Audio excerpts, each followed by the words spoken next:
Bonjour tout le monde. Alors, le bouc émissaire, c'est un sujet apparemment qui interpelle, hein, parce que l'amphi s'est rempli petit à petit. On commence tout de suite pour éviter de déborder. J'ai 3/4 d'heure pour vous parler du sujet, et ceux qui m'ont déjà vu en conférence savent que j'ai une tendance à ne pas monopoliser la parole dès le départ. Et on va commencer tout de suite par ça. C'est quoi pour vous le bouc émissaire ? Alors je ne sais pas si vous le savez, mais quand on pose la question à un groupe, c'est quoi pour vous le bouc émissaire, la probabilité d'avoir des réponses est assez faible. Donc ce que vous allez faire, c'est vous mettre en binôme, 2 par 2, ou on peut faire des binômes de 3 si vous voulez, j'ai aucun problème avec ça. Parlez avec quelqu'un que vous ne connaissez pas, c'est le moment de faire du réseau. Déplacez-vous si nécessaire. Vous allez avoir 1 minute, c'est quoi pour vous le bouc émissaire, et plus important encore, je pousse la question un peu plus loin, qu'est-ce qui fait que quelqu'un devient le bouc émissaire ? Dans un groupe, une équipe, peu importe. Sur ces bonnes paroles, c'est à vous, mettez-vous en binôme et discutez de tout ça, présentez-vous, faites connaissance les uns avec les autres, c'est parti.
Bon, vous devriez avoir déjà échangé vos prénoms, si tout va bien.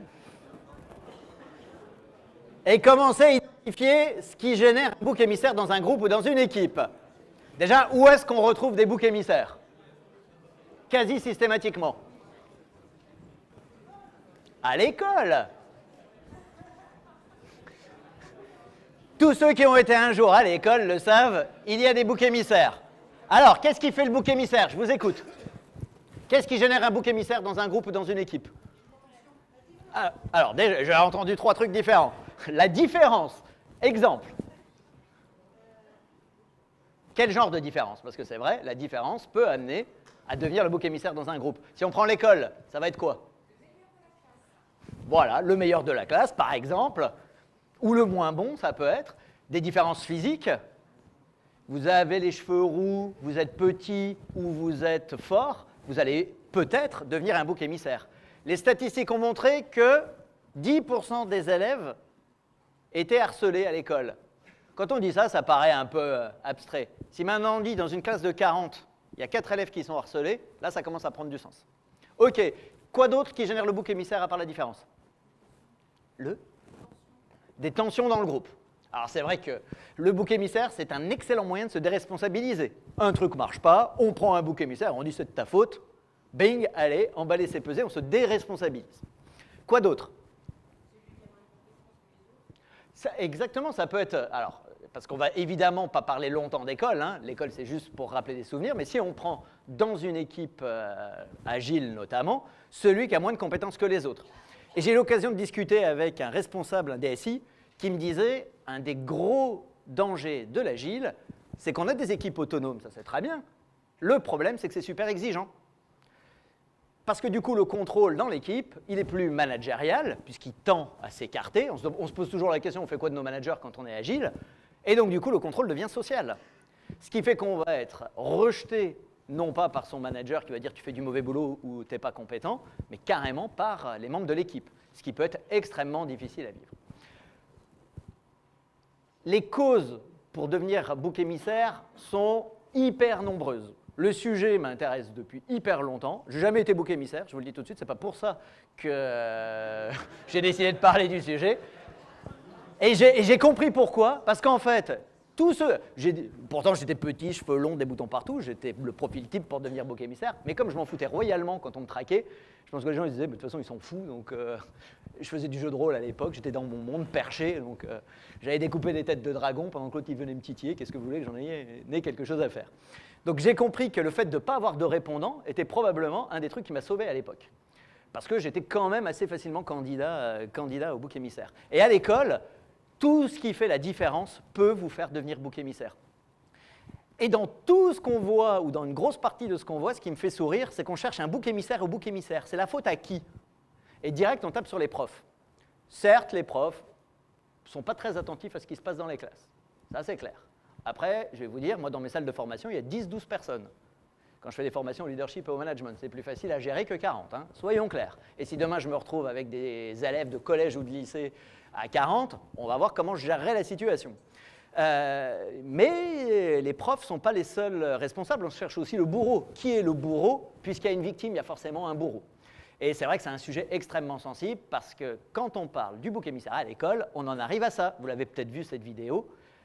Moi, elle m'a secoué les tripes. Hein. À la fin de la vidéo, Amanda, mon nom est Amanda Todd, c'était son dernier post-it. L'avant-dernier, c'est « j'ai personne, j'ai besoin de quelqu'un ». Elle s'était fait harceler à son école, avait déménagé sa maman avait déménagé, continuait d'être harcelée et avait fini par se suicider. Là, ça plombe l'ambiance. Et c'est fait exprès que ça plombe l'ambiance. Parce que le bouc émissaire à l'école, c'est évidemment ultra violent, sauf que croyez-moi, dans l'entreprise, c'est pareil. Sans aller jusqu'à des extrémités pareilles, vous avez des gens qui se mettent en arrêt, vous avez des gens qui font des dépressions ou des burn-out parce qu'ils sont rejetés par les autres, qui finissent aussi par remettre en question leurs propres compétences. Donc on va être attentif à, évidemment, comment faire pour éviter tout ça. Le côté obscur de l'équipe. Qui dit équipe agile, enfin qui dit agilité, dit équipe. Qui dit équipe dit autonomie dans l'agilité, et donc du coup on va voir que c'est très bien l'autonomie. Par contre, il y a un côté obscur. Alors c'est quoi ce côté obscur? Si vous êtes agiliste dans la salle, vous avez probablement fait cet exercice, le bâton d'hélium. Ceux qui ne connaissent pas, c'est pas grave, testez-le, allez googliser, ou bouchez-vous les oreilles si vous voulez pas savoir de quoi il en retourne. À chaque fois que je fais faire cet exercice, il y a un truc qui m'éclate, mais vraiment, quasi systématiquement, c'est que dans à peu près 50 à 60% des groupes, en moyenne, quand le bâton commence à monter, on dit « Antonin, c'est toi qui fais monter !» Une tâche qui consiste à descendre un bâton au sol en équipe, et direct, on génère un bouc émissaire. Si vous avez fait l'exercice, peut-être, vous allez vous retrouver dans cette situation du « mais c'est qui monte ?» Alors que techniquement, c'est tout le monde qui monte. Sinon, le bâton ne monterait pas. Et je trouve cet exercice absolument génial pour comprendre les mécanismes de bouc émissaire. Et un de mes postulats, et je pense que je n'ai pas tort, c'est que le bouc émissaire est la conséquence de la dynamique des groupes. C'est le groupe qui constitue le bouc émissaire pour les raisons que vous avez évoquées. Et ce n'est pas forcément les gens qui sont mauvais ou méchants qui veulent absolument avoir un responsable dans l'équipe. Ce sont les mécanismes de groupe qui font apparaître le bouc émissaire. Et le bâton d'hélium, là pour moi, c'est un excellent exemple. Bon, vous avez vu, hein, j'ai mis le côté obscur de l'équipe. Je suis un geek.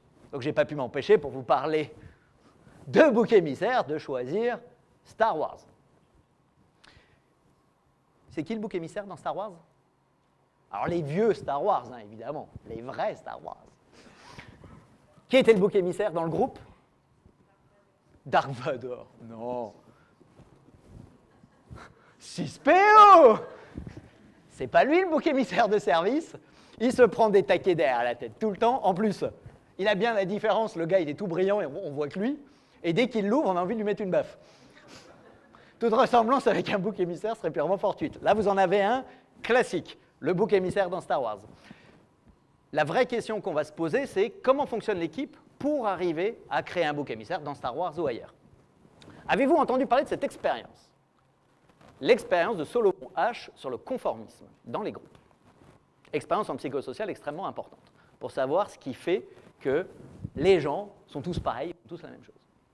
Alors Solomon Asch, vous ne le connaissez peut-être pas, mais son élève, vous le connaissez certainement, c'était le directeur de thèse de Milgram. Vous savez, l'expérience, on électrocute de plus en plus les gens jusqu'à envoyer la purée à 450 volts.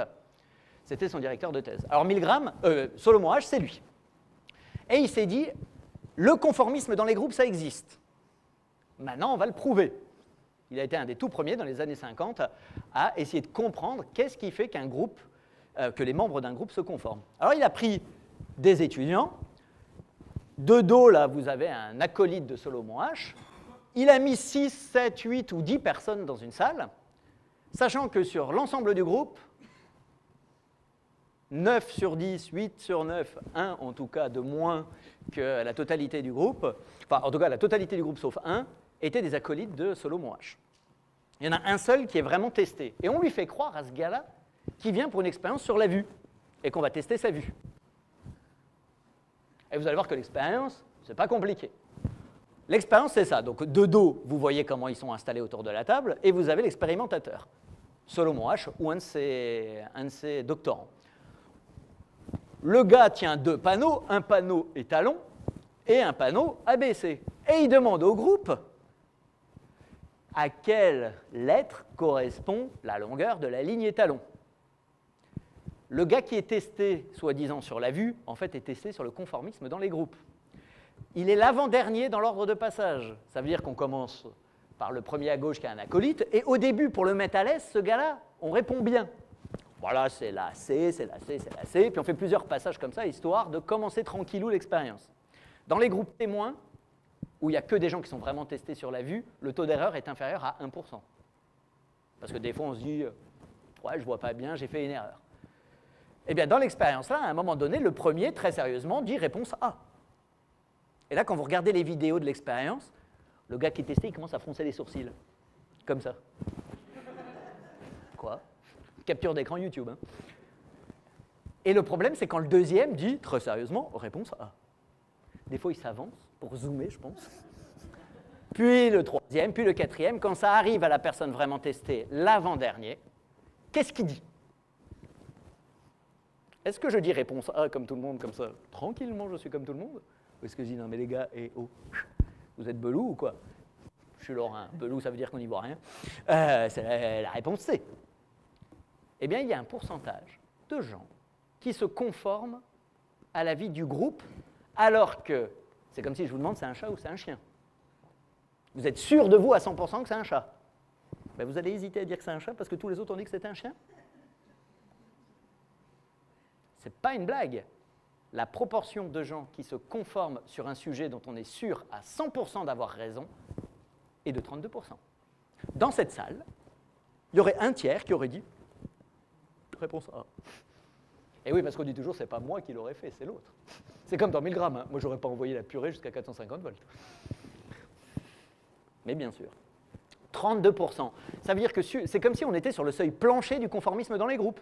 Sur un sujet où on est sûr à 100% d'avoir raison, il y a une personne sur 3 qui va se conformer à l'ensemble du groupe. Et vous vous doutez bien que plus les sujets sont sensibles, plus les sujets sont difficiles, plus j'ai peur de prendre la parole dans un groupe, plus le taux de conformisme va monter. Et c'est ce qui fait qu'on se retrouve à suivre des gens qui vont mettre des taquets derrière la tête à l'école ou ailleurs, parce qu'on veut être comme tout le monde, on ne veut pas sortir du lot. Vous savez, tous ces gens qui harcèlent, ils ne sont pas si nombreux que ça. Il y en a quelques-uns qui harcèlent, il y en a quelques-uns qui sont harcelés. Et vous avez toute cette masse de gens qui vont suivre, d'un côté ou de l'autre. Il vaut mieux aller de quel côté? Du côté du harcelé ou du côté du harceleur? Quand on va du côté du harcelé, on se dit ça peut me tomber sur la tronche. Hein, et devenir moi-même harcelé. Donc on peut avoir une tendance à aller se conformer dans les groupes du côté du harceleur. On n'est pas forcément mauvais, c'est comme dans l'expérience de 1000 grammes, c'est simplement qu'on a peur de ne pas faire comme le groupe. Et dans certaines entreprises dans lesquelles je travaille, je suis indépendant, je fais des formations au management leadership et à l'agilité, eh bien il m'arrive d'entendre des trucs, je peux vous garantir que je me dis, mais comment on laisse passer des trucs comme ça dans l'entreprise? Ça, c'était la première partie pour vous faire comprendre que le bouc émissaire, il sort à cause de la différence, à cause de la compétence ou d'autres sujets qui font que je vais être rejeté par le groupe, comme vous l'avez dit, et que certains mécanismes psychologiques, des ressorts psychologiques chez l'être humain font en sorte qu'on est rejeté par le groupe, non pas parce qu'on est plus mauvais que les autres, mais parce que le groupe se ligue contre eux. Voilà comment on devient avec le conformisme. Ai-je besoin de rappeler que ce sont des clones? Ceux qui n'ont pas vu Star Wars. Hier, j'ai parlé de Star Wars. Il y a 4 personnes qui m'ont dit qu'ils n'avaient toujours pas vu Star Wars. Je les ai fait sortir de ma salle de formation, soyons clairs. Donc je ne vous pose pas la question, mais quand même, c'était il y a 40 ans, bon sang de bon sang. Allez, deuxième partie. Une équipe performante, c'est quoi? On a vu que le bouc émissaire apparaissait dans une équipe parce qu'il pouvait être différent, notamment. On a vu que le conformisme dans un groupe pouvait accentuer cet effet de rejet du bouc émissaire. Qu'est-ce qui fait une équipe performante? Je vous ai mis ça, du coup, on continue sur Star Wars. Hein. C'est une équipe performante, ça? Alors, on va continuer sur Star Wars. Hein. Ça, c'est l'Empire. C'est les méchants. Ce qui est bien dans Star Wars, c'est qu'on ne se pose pas trop la question de savoir qui est gentil, qui est méchant. C'est hyper manichéen. Vous avez une sale tête, vous êtes méchant. Vous avez une bonne tête, vous êtes gentil. Attention! Alerte spoil. Mais 40 ans après, il faut arrêter de déconner, c'est plus du spoil. L'étoile de la mort dans laquelle tout ce beau monde habite finit par péter. Donc ce n'est pas une équipe performante. C'est plutôt une équipe qui a foiré. Et là, vous vous dites, forcément, c'est cela l'équipe performante. On mélange tout un tas de bonhommes. Exemple, on mélange, allez, on va prendre Luke, le leader qui réunit tout le monde autour de lui, sa sœur, si vous n'avez pas vu, tant pis pour vous, respoil, la princesse Leia, qui du coup vient contrebalancer le côté masculin, on a le côté féminin. Ensuite, on a le rebelle, Solo, en bas à droite, le gars un peu disruptif. Derrière, on a la tête d'ampoule. Oui, alors l'expertise, machin. Puis on a le barbu. C'est toujours un barbu dans une réunion ou dans un groupe, vous l'avez remarqué. Moi, le premier. Eh bien, j'ai le regret de vous annoncer que ça, ce n'est pas non plus une équipe performante. Ou en tout cas, pas automatiquement. Cette boîte, que vous connaissez peut-être, a lancé un projet très connu, qui est devenu mon cheval de bataille. J'en parle tout le temps, à tout le monde. Est-ce que vous connaissez le projet Aristote? Il y en a qui connaissent. Ça commence à tourner en France. Vous savez comment on est en France. 5 ans après les États-Unis, tout le monde sera au courant de ce qu'est le projet Aristote. Sachant qu'il est sorti fin 2015, on est fin 2017. Ceux qui connaissent, bravo, vous avez 3 ans d'avance sur les Français. Je vous félicite. Le projet Aristote, c'est quoi? C'est le projet que... Alors, si vous cherchez des infos sur le projet Aristote, comme tous les projets Google, vous le retrouvez sur Rework, le blog de Google. C'est quoi qui fait une équipe efficace? Et vous avez ça ici. La sécurité psychologique. La sécurité psychologique, c'est quoi dans une équipe? Ils se sont rendus compte d'un truc chez Google quand ils ont lancé une énorme enquête. Alors l'enquête a duré en tout et pour tout 2 ans, ça a commencé en 2013. Julie, une chef de projet à Google, a été missionnée pour identifier ce qui fait une équipe performante. Et ils avaient plein d'a priori sur ce qui fait une équipe performante. Si vous lisez les articles, il y en a un très bien dans le New York Times, elle dit, bon, au début on s'était dit, c'est pas compliqué, on prend un mec qui a fait à Harvard, une fille qui a fait le MIT, on met un autodidacte ou une autodidacte, des filles, des hommes mélangés, et puis 2-3 gars, un geek, une rebelle, et hop, emballé c'est pesé, on a l'équipe parfaite. Bon, il s'avère que des fois ça marche, des fois ça marche pas. Après, ils ont observé, chez Google, il y a de la data, en veux-tu, en voilà sur tout. Donc ils ont été observer ce qui se passait dans les équipes, on fait des interviews. Et là, ça les a bien emmerdés, parce qu'ils se sont rendus compte qu'il y avait des équipes monotâches, on va dire, blocs avec que des comptables, par exemple, qui étaient très performantes, et d'autres pas du tout. Vous aviez à l'inverse des équipes pluridisciplinaires très performantes, d'autres pas du tout. Certaines géolocalisées très performantes, d'autres pas du tout. Certaines dispatchées partout dans le monde, très performantes, d'autres pas du tout. Et là, cette Julie écrit, là, ça nous a saoulés à Google. Parce que nous, on trouve toujours des patterns, des modèles pour tout. Et s'il n'y a pas de modèle pour l'équipe, bah, on n'y croit pas en fait. On se dit, on va aller chercher plus loin, on va creuser. Et pourquoi je vous dis ça? Pourquoi c'est important ça? Eh bien, pour une raison toute simple, c'est qu'ils ont poussé la logique un peu plus loin et ils se sont dit, on a quand même des équipes qui sont plus performantes que d'autres. Qu'est-ce qu'elles ont de si spécial, ces équipes? Qu'est-ce qu'elles font de plus ou de différent des autres?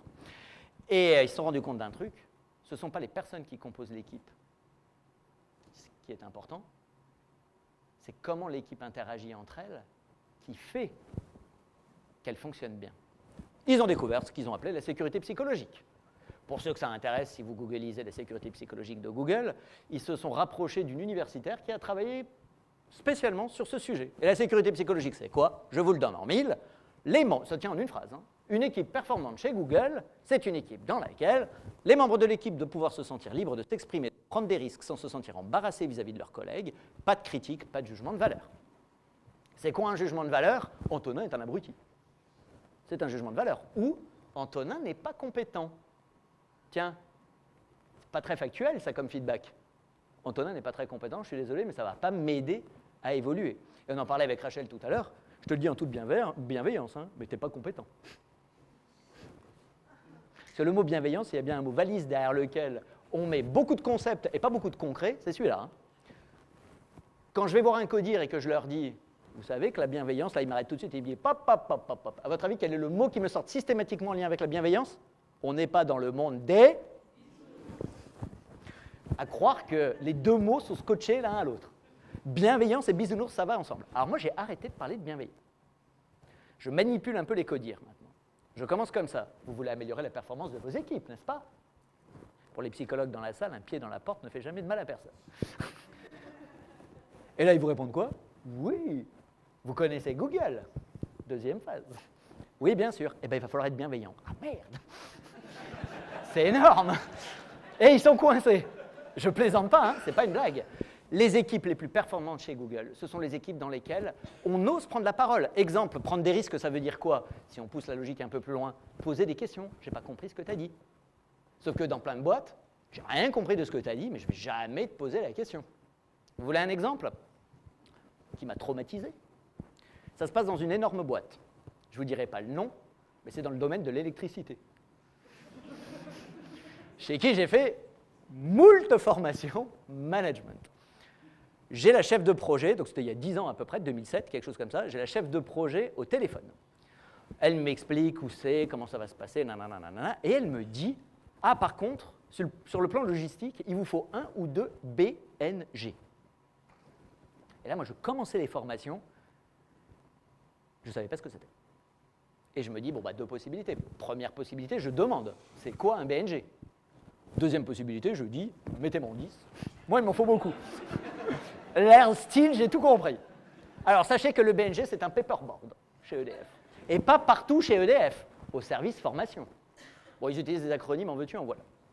Alors, BNG, c'est pas un mot anglais, parce qu'on ne parle pas anglais chez EDF. Ceux qui ont déjà travaillé avec EDF le savent.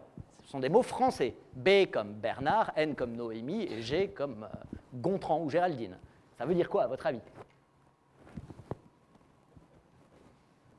Je suis prêt à offrir une bière à celui ou celle qui trouve. Hein. Voire une coupe de champagne. Alors, je vous le donne en 1000. Je vous donne le premier mot. Bloc. Bloc-notes. Et le G? Géant. Heureusement que j'avais posé la question. Que j'ai osé poser la question. C'est quoi le BNG? Juste, side story. Un jeune qui intègre EDF met 6 mois avant de comprendre de quoi il parle. Ceci dit, un jeune qui intègre une équipe de dev à qui on dit « Ouais, on a fait une épique, dans le backlog, le PO a dit que… » T'as déjà fait une suite de Fibonacci? Ouh, ça pique, hein? Donc ne vous moquez pas d'EDF, vous faites pareil, moi aussi. Et donc du coup, vous croyez que j'ai vu un paperboard, moi, quand elle m'a dit BNG? J'ai imaginé un bloc-notes géant. Et là, ma première question, dans ma tête, avant de lui reposer une question, c'était « Mais qu'est-ce qu'ils foutent avec des bloc-notes géants chez EDF ?» Et puis surtout, pourquoi 1 ou 2? Pourquoi pas 1 par personne, à la rigueur? Autant que de gens autour de la table. Et là, j'ai été très déstabilisé par la question, donc je reformule et je dis « Mais vous en faites quoi de ces bloc-notes géants ?» Et là, vous savez, ce moment de solitude où vous ne savez plus, vous n'êtes pas sur la même longueur d'onde, elle me dit bah, « On écrit des trucs dessus. » Sans déconner! Sérieusement? Je pensais que vous faisiez des avions en papier avec. Donc elle me dit, on écrit des trucs dessus. Je dis, mais vous écrivez des trucs dessus, mais ça vous sert à quoi? Bah, je sais pas, pour faire des synthèses, des trucs comme ça. Et là, d'un coup, j'ai l'espèce d'épiphanie, je dis, ah, le paperboard! Elle me dit, oui, le BNG! J'ai fait, eh ben, ça va être dur. Il m'a fallu du temps avant de comprendre le langage EDF. Maintenant, je parle couramment. Bref, tout ça pour vous dire que si vous n'osez pas poser des questions, il y a une vraie question à se poser pour le coup sur comment l'équipe fonctionne. Est-ce que le manager, s'il y a un manager, a créé un environnement favorable à la sécurité psychologique ou pas? Chez Google, il y a toujours des managers. Hein. Ce n'est pas une entreprise libérée, Google. Et en 2008, ils ont fait un autre projet qui s'appelle le projet Oxygène, pour ceux que ça intéresse, qui a prouvé que les managers étaient utiles chez Google. Allez googliser Oxygène et Aristote, c'est hyper intéressant. Mais restons sur Aristote. La sécurité psychologique, c'est quoi? Alors, je vous ai mis les valeurs de Blablacar parce que c'est bien beau de parler de sécurité psychologique, mais comment on fait demain dans nos équipes pour mettre de la sécurité psychologique? Le droit à l'erreur. Ceux qui ne connaissent pas les valeurs de Blablacar, elle est tout là-haut. Bon, le mot-clé, c'est quoi là-haut? C'est pas fail, hein? C'est learn. C'est même pas succeed, c'est learn. Ce qui importe dans l'erreur, c'est ce qu'on apprend de l'erreur. Bon, j'ai pas pu m'empêcher, hein? Ne me corrige pas, hein? Mais surtout, je n'ai pas pu m'empêcher non plus de mettre ça. Tout ce qu'il ne faut pas faire. Excuse acceptée, capitaine Nida. Celui-là, il meurt. Hein. Vador a un mode de management directif. C'est le moins qu'on puisse dire. La moindre erreur est sanctionnée. Et le gars, après qu'il remplace, c'est vous le nouveau capitaine. À chaque fois, ils ont la glotte qui fait comme ça. OK. Ils savent qu'ils vont se faire dézinguer. À choisir, dans l'Empire, j'aurais préféré être un clone. Encore que. La confiance, et je vais insister là-dessus tout à l'heure. Tout le monde peut s'exprimer dans le groupe. Tout le monde doit pouvoir s'exprimer dans le groupe. Est-ce que j'ose poser des questions? Est-ce que le manager ou le coach agile sollicite tout le monde? Vous l'avez peut-être remarqué, mais dans une salle de réunion ou de formation, l'animateur a une fâcheuse tendance à se focaliser sur le relou de service. Vous avez quelqu'un qui vous tient tête, vous allez essayer de le convaincre. Eh bien, en faisant ça, j'ai le regret de vous annoncer que vous lui donnez du pouvoir et vous oubliez tous les autres dans votre salle. Et donc, du coup, le fait d'oublier tous les autres dans la salle, eh bien, on ne va pas s'étonner que les gens sortent leur ordinateur et leur téléphone pour faire leur mail ou faire autre chose. Avez-vous déjà utilisé un frigo dans une salle de réunion, de formation ou de rétro, ou de ce que vous voulez? Allez, petite astuce de formateur qui marche pour tout. Quand vous faites une formation, quand vous faites une réunion, et qu'on commence à parler d'un sujet qui n'est pas à l'ordre du jour, puisque vous avez toujours des ordres du jour à vos réunions, je le sais, eh bien, vous avez une feuille de paperboard. Moi, je ne sais pas animer une réunion sans feuille de paperboard. Hein. Vous, je ne sais pas, mais moi, je ne sais pas faire, enfin, sans paperboard, sans BNG, pardon. Vous prenez une feuille de paperboard que vous accrochez sur le mur avec de la pâte à fixe ou du scotch de peintre, et vous l'appelez le frigo. Dès que quelqu'un parle d'un sujet qui n'est pas à l'ordre du jour, vous le mettez au frigo. Et à la fin de la réunion, on décide ce qu'on fait de ce frigo. On se voit tous les deux en one-to-one pour discuter du sujet que tu as pointé du doigt. Le sujet intéresse tout le monde, on va réorganiser une réunion pour en parler ou un stand-up pour en discuter. Bref, vous prenez en compte ce que les gens disent, mais en l'écrivant, vous les rassurez. Parce que quand vous dites « oui, j'ai compris ce que tu as dit », qu'est-ce qu'ils font après? Eh bien, ils vont revenir 10 fois à la charge parce qu'ils ne sont pas sûrs que vous avez pris en compte ce que vous dites. Le frigo, truc tout bête, une feuille de paperboard et un feutre. Ça ne mange pas de pain. Ça permet à tout le monde de s'exprimer. Ça permet de recanaliser le relou de service et de faire en sorte que tout le monde puisse parler et surtout du sujet pour lequel on se réunit. Bon, je vous ai remis Vador. Hein. Celui-là, il ne se fait pas buter parce que Tarkan dit « Stop, Vador, on se calme ». Il a le malheur de dire « Arrêtez avec votre truc de la force, là, tous les Jedi ont été butés ». Autre spoil, pour ceux qui n'ont pas vu Star Wars. Et du coup, il se fait étrangler. On ne lui laisse pas prendre la parole dans le groupe. Et puis le troisième, un leadership partagé. Il n'y a pas de valeur dans Blablacar qui parle du leadership partagé, mais je me suis dit sinon ça perturbait dans la troisième partie de la deuxième partie. Tout le monde peut être un leader. Vous savez, un point essentiel par rapport au bouc émissaire. Quand quelqu'un se sent rejeté dans un groupe, il dit quelque chose, vous lui mettez un taquet derrière la tête, un jugement de valeur, non mais Antonin, ce que tu racontes, c'est n'importe quoi, c'est pas le sujet. Bing. Ou alors, non mais n'importe quoi, ça sert à rien, là, c'est pas comme ça qu'on fonctionne ici. Ou peu importe le jugement que vous posez. La fois suivante, qu'est-ce qui va se passer quand il va avoir une idée? Vous l'avez bâché devant le groupe. Vous croyez qu'il va oser reprendre la parole? Il suffit de bâcher une personne une fois face à ses collègues pour que ce soit terminé, vous n'ayez plus son avis sur les sujets. Qu'est-ce qu'il va dire? Chat échaudé craint l'eau froide, hein? Oh ben moi je pense comme Rachel. Elle a dit ce que... Voilà, je te renvoie la balle. Limite, c'est toi qui vas devenir bouc émissaire. Mais ça, c'est un bon moyen de flinguer non seulement la confiance, mais l'expression de tout le monde. Notre bouc émissaire, vous vous en rappelez, 6PO dans Star Wars? Même lui devient un leader avec les Ewoks. Et la différence qui fait qu'il nous saoule, parce qu'il est brillant, qu'il est à parler comme ça, avec les Ewoks, c'est le truc qui fait qu'on le considère quasiment comme un dieu. Et je peux vous garantir que le nombre de gens qui se taisent dans les équipes et dans les entreprises parce qu'on les a jugés, critiqués, ils ne disent plus l'idée qui va changer la vie de l'équipe ou qui va améliorer le produit, parce que moi, je suis désolé, mais me prendre des baffes devant tout le monde, une fois, ça passe, 2 fois, non. Quand on fait du participatif dans un groupe, eh ben, on tient compte on accepte tous les points de vue. On peut ne pas être d'accord, mais je ne vais pas te flinguer ou te couper la parole alors que tu n'as même pas fini ta phrase.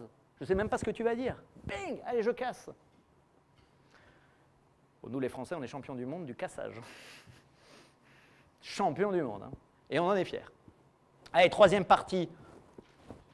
Oh, qu'est-ce que j'ai mis? Le vrai rôle du coach agile. Ça veut dire quoi, le vrai rôle du coach agile?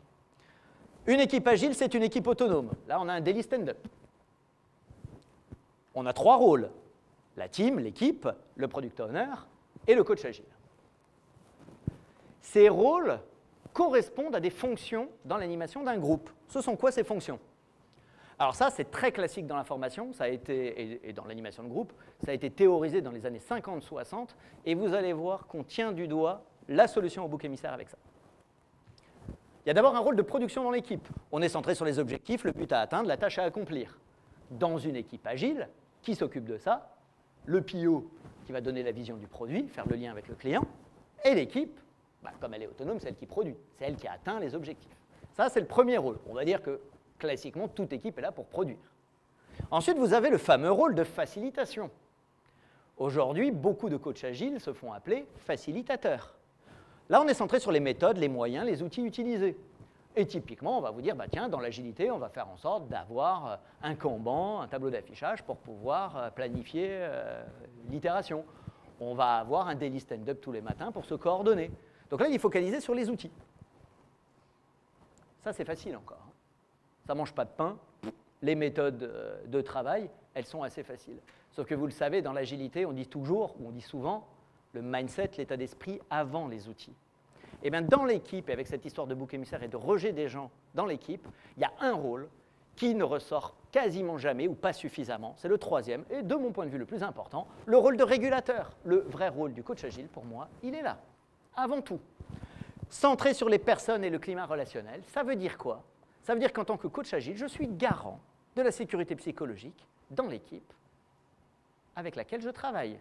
Si j'entends un jugement de valeur, je ne le laisse pas passer. Je suis juriste de formation. Je vais faire une formation dans une entreprise, dont je tairai le nom vraiment cette fois. Parce que là, ce n'est pas drôle du tout ce que je vais vous raconter. Je vais vous dire 2 phrases, et ces 2 phrases sont illégales. Donc autant que vous le sachiez tout de suite.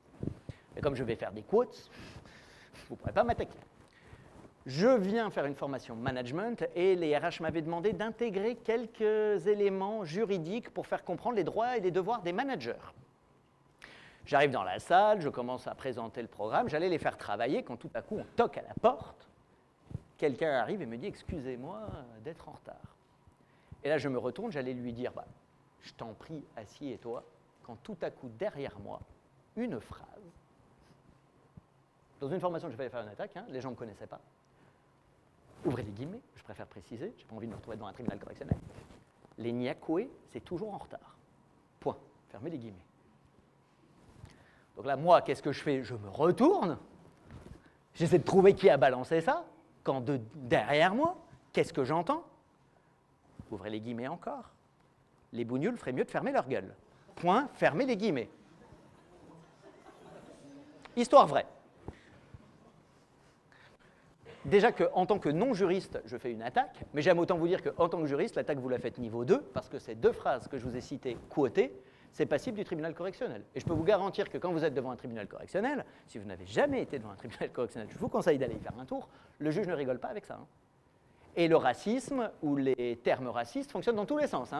Quelle que soit votre origine réelle ou supposée, vers quelle que soit l'origine réelle ou supposée. Donc là, moi, j'ai mis la salle en pause en disant, écoutez, on fait une formation management et droit et devoir du manager. Donc je pense que là, on a un cas pratique sur lequel on va travailler direct. Et les gars m'ont dit, mais prends pas ça comme ça, c'est une blague, on s'aime bien, on est poteaux, on fait ça toujours dans l'équipe. Ah oui, on fait ça toujours dans l'équipe. Eh bien, je suis désolé, mais moi, je trouve pas ça drôle. Parce que je vais voir un spectacle, un stand-up, où il y a de l'humour. Je paye pour ça. Et encore, il y en a certains, on peut se poser la question où est l'humour et où s'arrête l'humour. Mais typiquement, dans un spectacle, c'est quelque chose que je vais chercher. Là, qu'est-ce qui s'était passé? Ils le sortaient quasi spontanément. Je leur dis, mais vous ne le sortez pas que dans vos équipes, vous le sortez aussi dehors. Ils disent, non, on fait assez attention. Ah bah ouais, tu parles. Et ils m'ont rajouté un truc absolument génial. Ils m'ont dit, ah mais c'est vrai que les stagiaires, quand ils sont arrivés et quand ils ont entendu parler, ça leur a fait bizarre. Sans déconner. Sérieusement, quoi. C'est pas pour rien qu'on a mis les insultes raciales, sexistes, homophobes sur le plan du pénal, amende et ou prison, avec ou sans sursis, et casier judiciaire sur ce genre de trucs. Alors quand je leur ai dit ça, l'avantage c'est que ça les a calmés tout de suite. Hein. Parce que l'avantage d'avoir du factuel, c'est qu'en général, ça remet les pieds sur terre des personnes. Moi, je n'ai pas laissé passer ce truc-là dans ma salle de formation, parce que je ne peux pas accepter ça, comme je n'accepterai jamais des phrases comme « on n'est pas des gonzesses ». Sans déconner. Et pourtant, j'ai habité Aix-en-Provence et Marseille. On entend ça tous les jours.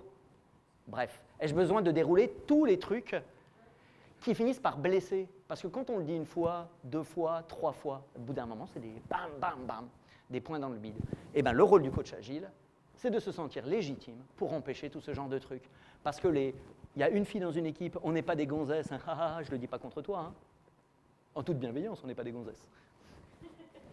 Super. C'est le rôle du coach agile. Et ça me paraît être le rôle le plus important. On ne devrait jamais laisser les gens s'exprimer comme ça. Et le ton de l'humour, je suis désolé, mais moi, ce genre de truc me fait pas rire. C'est bien toutes ces valeurs. Hein. Ici, vous avez In Trust We Trust, les valeurs de Blablacar. La confiance. Eh bien, la confiance, elle passe aussi en dénonçant ce genre de comportement, ce genre d'attitude. Parce que la confiance, elle met longtemps à se construire, elle ne met pas longtemps à se dézinguer. Un chef de projet à l'armée m'avait dit ça, il m'avait dit c'est comme le bonus d'une bagnole. Ça te prend des années d'avoir le bonus max, ça te prend 3 secondes de flinguer ton bonus. Je lui ai dit, t'es bon en métaphore, toi. Ça m'a parlé tout de suite. Les valeurs, quand elles sont affichées, elles ne servent à rien, elles doivent être vécues. Ça, c'est le PowerPoint, un des PowerPoints les plus vus sur SlideShare, qui explique la culture de Netflix. La 5e diapo, c'est beaucoup d'entreprises ont des valeurs comme celle-ci, intégrité, communication, respect et excellence. Pour ceux qui se rappellent, les moins jeunes d'entre nous, c'était les valeurs d'Enron.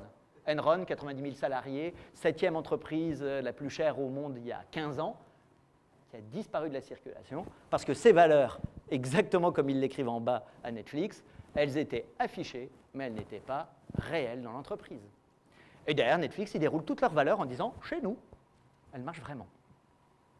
Eh bien, la confiance, créer la confiance entre les gens, ça passe aussi par, pour le coach agile, le Scrum Master, de dire « on ne s'exprime pas comme ça ». La personne, on ne dit pas qu'elle n'est pas compétente ou qu'elle est incompétente, on ne peut pas lui faire confiance, on reformule ça. On ne peut pas lui faire confiance. Ce n'est pas la même chose que de dire « je ne lui fais pas confiance ». Pourquoi? Parce qu'il n'a pas respecté ses engagements. Un ressenti, je ne lui fais pas confiance. Du factuel, parce qu'il n'a pas respecté ses engagements. Mais si je commence à sortir des généralités, on ne peut pas lui faire confiance, il ou elle n'est pas digne de confiance, vous vous rendez compte de la violence du truc?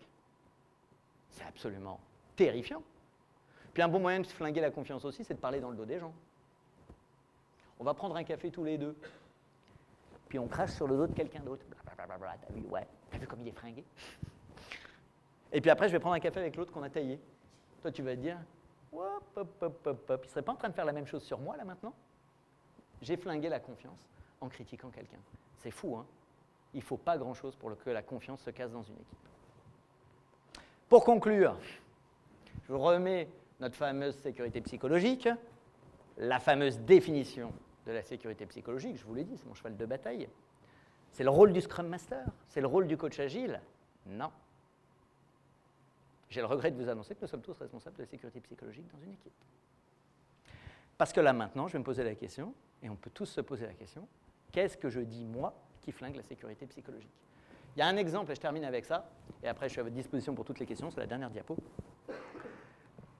Ça fait depuis 2006 que je suis indépendant. J'ai vécu un truc proprement bizarre.